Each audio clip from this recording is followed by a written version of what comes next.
आज हम बात करेंगे लॉ नंबर 3 के बारे में, कंसील योर इंटेंशन, यानी अपने मकसद को छुपाइए। चलिए शुरू करते हैं एक ऐसी कहानी से जो दिखाएगी कि लॉ कितना पावरफुल है। एक समय की बात है, भारत के एक प्राचीन राज्य में एक राजा था जिसे अपने दरबार में एक नए मंत्री की तलाश थी। राजा को अपने दरबार में किसी ऐसे व्यक्ति की जरूरत थी जो समझदार हो लेकिन साथ ही में विश्वास के लायक हो। तब राजा ने एक प्रस्ताव रखा और बैठक बुलाई। बहुत सारे उम्मीदवार आए और सबने अपनी योजनाओं को राजा के सामने रखा। सभी अपने अपने तरीके से राजा को इम्प्रेस करने की कोशिश कर रहे थे, लेकिन एक व्यक्ति था जिसका नाम था चांद। वो थोड़ा अलग था।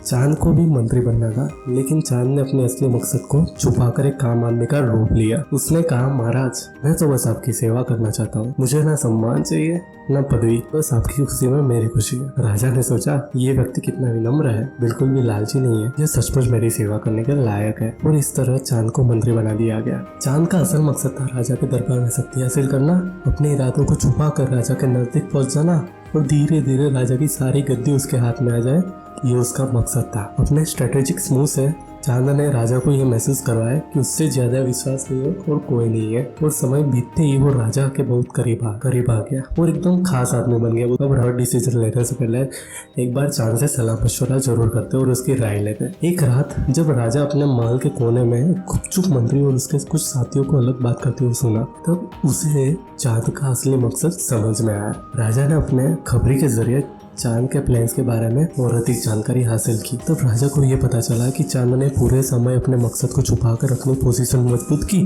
और अपने साथ एक पूरी फौज खड़ी कर दी। जब तक ये बात राजा को पता चली तब तक बहुत देर हो चुकी थी। चांद ने राजा के ऊपर एक आदमी के जरिए उसकी बीवी के साथ सृष्टि विरुद्ध का कृत्य करने के लिए, मतलब दुष्कर्म करने के लिए गुनहगार ठहराया।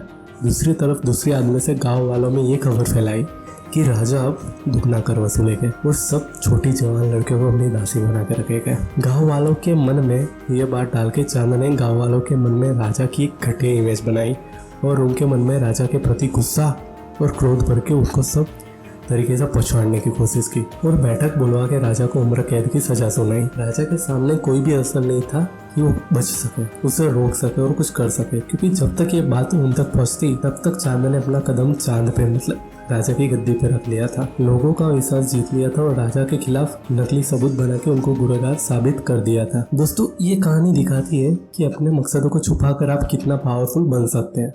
लॉ नंबर 3 कहता है कंसील योर इंटेंशन। ये कानून हमें सिखाता है कि हमेशा अपने असली मकसद को छुपा कर रखना चाहिए ताकि आपके दुश्मन और कॉम्पिटिटर आपकी चालाकियों को समझ ना सके और आप अपने मकसद, मतलब कि आपके गोल तक पहुंच सके।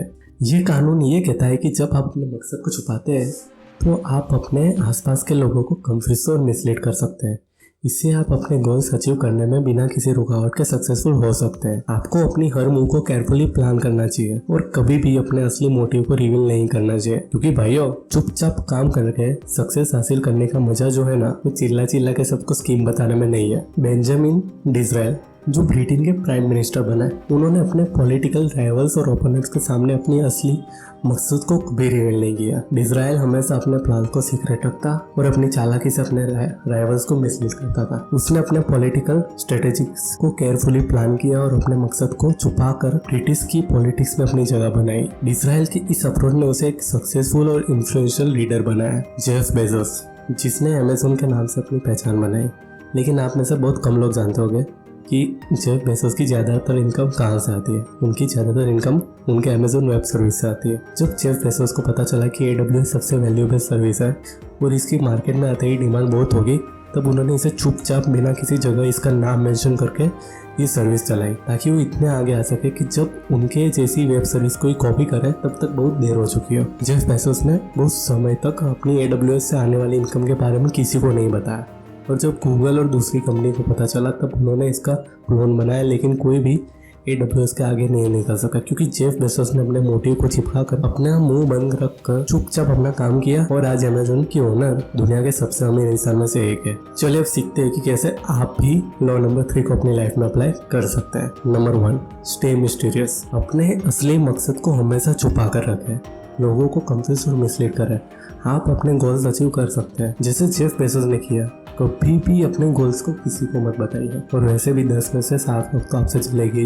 Number 2, plan strategically. अपने हर मूव को केयरफुली प्लान करें और अपनी प्लानिंग को किसी के साथ शेयर ना करें। जो चांदने करके एक मामूली इंसान से एक राजा बनने का सफर तय किया। प्लान शेयर करने से ये हो सकता है कि शायद आपके प्लान का आइडिया कोई और चुरा ले और उसको क्रेडिट मिले, जिसके असली हकदार आप हो, क्योंकि इस युग में ज्यादातर इंसान आपसे चलेंगे और आपको कभी कामयाब नहीं होने देगा। Number 3, observe and adopt. अपने सराउंडिंग को ऑब्जर्व करें और सिचुएशन के हिसाब से अपने स्ट्रेटेजीज को अडेप्ट करें। The most dangerous person in the room is who listen and observe everyone. Number 4, control information. अपने प्लान और गोल्स की इंफॉर्मेशन को स्ट्रिक्टली कंट्रोल करें और सिर्फ नेसेसरी डिटेल्स ही शेयर करें, ना उसे कम ना उससे ज्यादा। तो ये थे लॉ 3 का डिटेल एक्सप्लेनेशन, पर अगले एपिसोड में हम बात करेंगे चौथे लॉ के बारे में। मैं बॉब, टैगिंग ऑफ।